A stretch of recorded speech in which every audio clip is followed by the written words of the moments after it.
مادر آش درست کرده بود نهار برای اکیپای سر ساختمونم فرستاده، ببریم بهشون بدیم نوش جونشون باشه.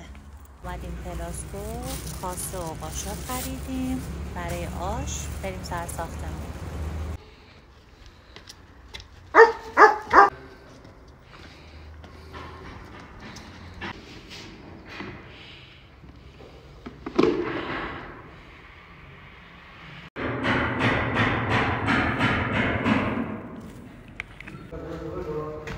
صداشون کن.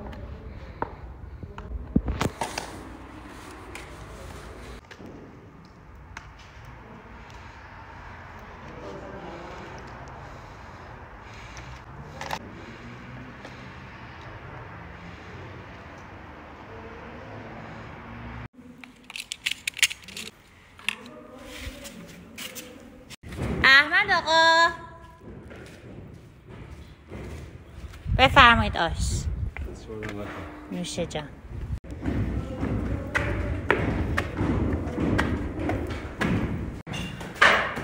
اوستا خداداد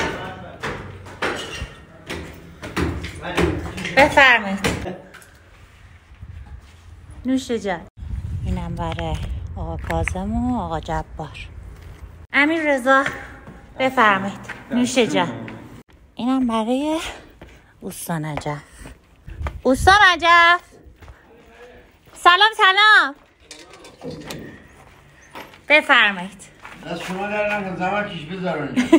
نوشه جان. و تمام.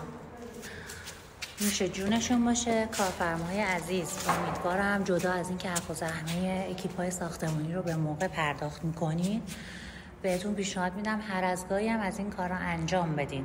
کار خیلی بزرگی نیست ولی قطعا متوجه قدردانی شما میشن و باعث میشه که یکم از خستگیشون در بره و خودتون هم انرژی خوبی میگیرید.